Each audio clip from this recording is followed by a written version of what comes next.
Welcome students. In the last live class we were discussing privatization and we had lot discussed the reasons behind privatization. Now today let us discuss arguments against privatization or case against privatization. So what are the arguments against privatization? Many people believe that privatization should not be implemented in our country. Rather, it was more at that time when it was implemented in 1991. Many economists were also divided among them on the matter whether India should follow the path of privatization or not. So, these are the reasons against that. First is, since the main motive of private sector is earning profit, in that case what will happen, our socialistic pattern of society that will lose its relevance. That means in India all the businessmen will aim at only one thing, earning profit, and they will not think about workers not providing jobs, not providing good salary. They will only think about earning more and more profits, and interest or the interest of workers and society will be lost. Next, privatization encourages production of goods who have means to buy them. That means the people who have the money to buy them. It will not produce those things which are asked by the weaker sections of the society. That means production of mass goods at a reasonable rate would not be available if privatization is implemented in the country. That was one of the arguments against it. And third, privatization without competition only result in inefficient private sector monopolies, replacing the ones in public sector, thereby benefiting big industrialists. Now, what does this mean? That privatization will benefit only some private sector people or the companies in private sector who will take the benefit of monopoly. Suppose in our country in some sector only, only one company is having its business in private sector, it will charge any price in the market from the customers because its aim will be to earn maximum profit, and it will not benefit to the society as a large. Now, what were the dangers or obstacles to privatization? What were the hurdles to privatization? When it was implemented or in the path of implementation of privatization just after 1991. So, still today we are following the same path of privatization, and in the initial years of privatization or liberalization, when the new economic policy was implemented, these things were followed and the pace of privatization was much more as compared to today. At that time, what happened? The first obstacle was resistance from the workers through their unions, because no worker will want that having a government job will convert into a private job, because when it was a PSU, they were having a guarantee of job, good salary, and they did not require to work for long hours. But they knew that when it now will be converted into a private sector, we will have to work more or we may get lesser salary, and secondly, it may happen that we may lose job if we are not able to perform. So, because of that fear only, workers were resisting against privatization of many companies. So, when many companies like when Birla was buying Bihar Caustic or Sterlite Industries was being purchased by some private company, so workers were against that. Workers who were working in these companies were against this privatization. Then there is a danger of fraudulent practice on the part of state to use book value of net assets. Now it may happen that the state government may sell the government companies and they would misuse the money that would be obtained after sale of these PSUs, because crores of rupees is obtained after sales of these public sector undertakings. Now, after all these things, ultimately it was found that no excuse can be given for inefficiency. That means people will lose the jobs, or they will be have to work more, but ultimately people had to accept privatization. All the politicians also gradually accepted privatization, and it was more on growth, that the companies which will grow or companies which will generate profit, they will remain in the private government sector or public sector, and companies which will not grow, that means they will not earn profit, they will be gradually privatized. And for continuation of this policy, a concept of Navratnas were introduced. The concept of Navratna companies was introduced. In this, what happened?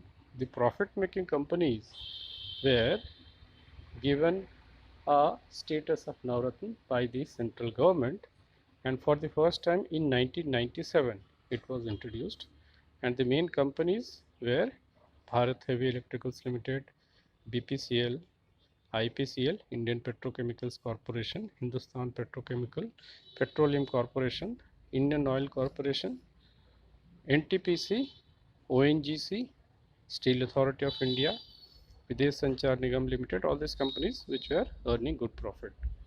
And later, this list of Navratna was increased, and 17 PSUs or profit making PSUs were included in Navratnas. So, it was the aim of the government to provide more autonomy to these companies and regard them as good companies because of efficient management and good profits, so that they could continue with their professionalism and they could continue with their good performance. And still today we can observe that these companies are having good profits. So in public sector only we have many banks and many companies which are still earning good profits. Even SAIL is earning good profit. State Bank of India still is largest bank of India and growing in its assets also. And after Navratnas, there were 7 Maharatnas. So government decided to provide Maharatna status to 7 companies or public sector undertakings. These were NTPC, Oil and Natural Gas Corporation, Steel Authority of India, Bharat Heavy Electricals Limited, Indian Oil Corporation, Coal India Limited, Gas Authority of India Limited. Maharatna because these are the largest public sector undertakings of India and largest companies of India, not only in the private sector, in the public sector, also out of all the companies, including private and public sector, these are one of the largest companies. So in private sector, we can say that Tata Steel, Tata Motors, Reliance Industries, these are the largest companies, and in PSU and government sector, these are the Maharatnas are the largest companies. So they were given this particular status, more authority by the government, and they were rewarded for their professional attitude towards job. And apart from that, a new category was made, and 73 companies or PSUs were provided Mini Ratna status for their good performance. So they could promote themselves to Navratnas or Maharatnas also. So this is about privatization. Next, let us discuss globalization. So out of the 3 topics, liberalization and privatization and globalization, this is the last one. What is globalization? If we say in simple words, it is the integration of our domestic economy with world economy or rest of the world. So how can our economy integrate or join with world economy? We can integrate with world economy with the help of trade, commerce, then flow of capital, flow of workers also. That means workers will go from our country to another country. Workers may come from another country to our country. Technology can flow from one country to another. Capital will flow from capitalistic economy to our small economies or socialistic economies where there is more labor oriented work. With the help of this, the benefit will be to both capitalistic as well as socialistic economies. The capitalistic economy will have laborers or cheap laborers, and the underdeveloped economies will have better technology and more capital. What are the features of globalization? Let us see. Reduction of trade barriers. Trade barriers refers to taxes or higher taxes so that the other companies or companies of foreign origin are not allowed to our country. But by reducing the taxes, we now started inviting the foreign companies in our country. So after that only these foreign companies like Honda, Samsung or LG, Coca-Cola and Pepsi started entering the Indian markets. Then free flow of capital among nation states, no restriction on foreign investment. So many companies invested in our economy. For example, Mahindra had a collaboration with Ford Motors. Ford Motors invested money in our country. Honda invested with Hero. And like this, there were many examples. Then, flow of technology along with capital. These developed companies or multinational companies also came to India with latest technology, and due to which we observe that our companies have new models of vehicles or other types of products. Then free movement of laborers. Now Indian laborers can go to other countries and work in other countries. They earn income and they remit the income to their own country, thereby increasing the national income of the country also. So they have an important contribution in increasing the national income of our country when laborers work in foreign countries. So many Indian laborers are working in countries like Middle East countries or America, European countries or Japan, which are paying good salary to these workers. So the supporters of globalization say that developed countries will have benefit of these things. They will have more flow of capital, technology, and this more important thing is there will be movement of labor also. So countries having lack of labor, they will get cheap labor, and countries having lack of capital, they will get capital and technology at cheap rates. Now, what are the policies that had influenced the process of globalization? That means they had improved or increased the pace of globalization in our country. First is foreign direct investment. It was the limit of foreign direct investment was increased so that more companies can enter India from 40% to 51%. That means a company can have any multinational corporation as the main company, and Indian company would become the supporting company, and in some cases the entire capital of the company will be of that foreign company only. So in case of Honda Motors India Limited, 100% capital is now with Honda, a foreign company. Same case is with Coca-Cola or Pepsi also.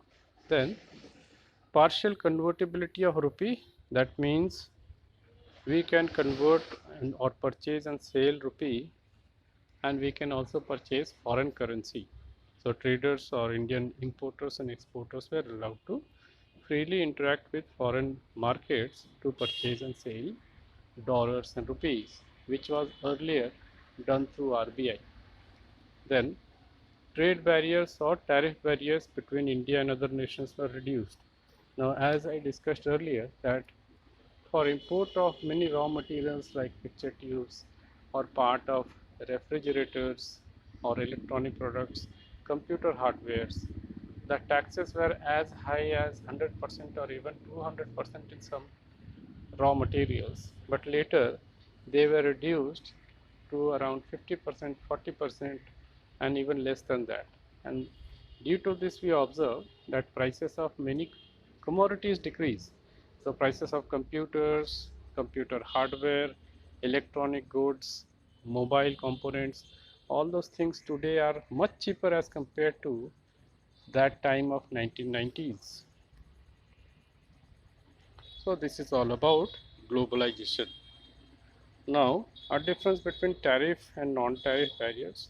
Tariff barriers, as we know, that it includes a barrier on import and exports by imposing more tax. So by imposing more tax, any foreign company will be discouraged to sell their goods in our country. And non-tariff barriers are not taxes but fixing a quota.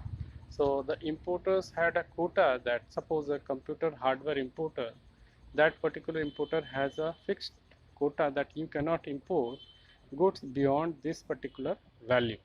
It can be 10 lakhs or 20 lakhs or 50 lakhs. So in a year that person cannot import more than that. So it will restrict the imports made by our country.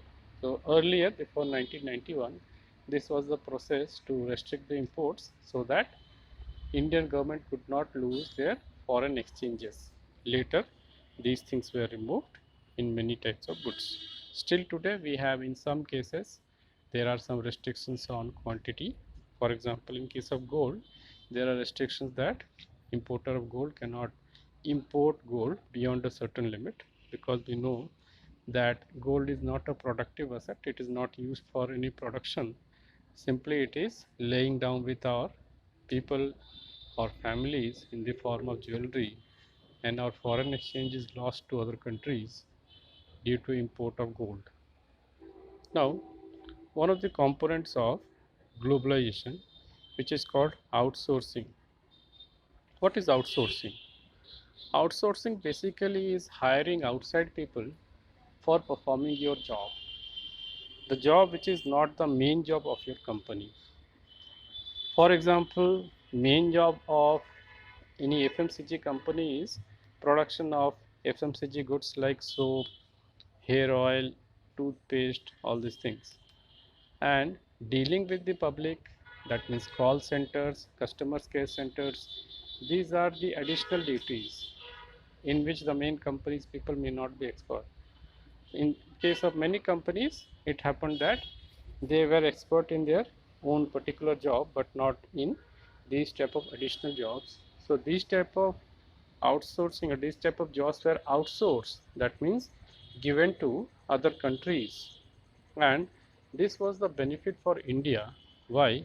Because Indians have a better English compared to other Asian countries like China, because we had been under the rule of Britishers for around 200 years. So because of good English, we could work in call centers and we could give better services to these European and American companies. So many European and American companies chose India for outsourcing their these type of extra activities. So still today, many call centers which are actually belonging to any foreign country, they are situated in India. So for this, we are having income in the form of foreign currency, since they are paying to these companies in the form of dollars or foreign currencies. What is the benefit to India? Many young Indians are getting job in these call centers and BPOs, because just after passing class 12, because of their good English and speaking power, they are getting jobs, and they are working at night, because when it is day time in America or European countries, it is night in India, and they are working.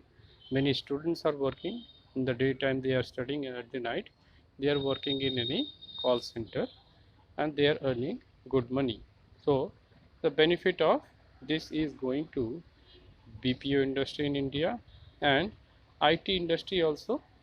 Many companies also had outsourced their IT related work, that means computer software related work, to Indian companies. So processing of this data or making some softwares, these are now done by Indian companies like Infosys, TCS, Wipro, and they are earning good foreign exchange in return, thereby increasing the national income of our country. So this has been the benefit of India because of large number of English speaking people and better knowledge of information technology. We are at a competitive edge or better edge in these terms. Now next, WTO. What is WTO? World Trade Organization. This was established in 1995, and the main objective of WTO was to increase trade between the countries and to facilitate trade between the countries. What are the functions of WTO? Let us see. It is a common forum for multinational trade negotiations. That means negotiations between the countries will be done in this common forum. Where it is situated? It is situated in Geneva in Switzerland, and there are around 164 countries. The numbers may have increased, and they are negotiating with each other regarding taxes and tariffs for import and export of their goods. India is also a member of WTO, so and that is why we cannot stop the member countries for exporting their goods in India, and that is why China and some countries are exporting too much of cheaper goods in our country, and we cannot stop them also. Second is to facilitate bilateral and multilateral trade agreements. Trade between the countries could be facilitated or increased with the help of WTO. If there are any dispute among the countries, they can resolve their dispute in this common platform. Then trade policies of countries can be checked or monitored, and they can be brought into the focus of other countries also. And international market competition of goods can also come to the scene. The countries can cooperate with each other on other international matters and other international institutions like WTO or World Bank in making economic policies for trade. Then one of the basic or main objectives of WTO was to reduce the taxes or tariffs between the member countries. So after becoming the member of WTO, India also had to reduce the trade tariffs on many goods. So because of that, Japanese companies could sell electronics at cheaper rates in India because less taxes were now charged to these companies. Even Chinese companies are selling their goods at lower prices because now they are paying very less tax. Then provide technical assistance for training and developing countries. Technical assistance is provided by developed countries to developing countries to expand their business, to provide skill and know-how, and how to expand their trade. A common market is also provided to the member countries. So these are main objectives or functions of WTO. The main objective is to promote international trade, and the benefit of international trade will be that the goods which are produced at cheaper rates in some part of the world could reach to other part of the world at cheaper rates also, because it happens that a country which is having abundance in some goods or matters, they are having, or people at that place are having at very low prices, but other parts of the world, they are having these goods at much higher prices. To reduce this, WTO was and is playing an important role. So the members of WTO, they also provide most favored nation treatment to some countries also, to promote trades with their countries. So India also has some most favored nation countries and some particular country which with they have good trade and they want to increase the trade with that particular country. So it will enable free flow of capital, free flow of labor among the countries. So with this topic, we come to the end of the class today, and then we will discuss some more topics in the next class. Thank you.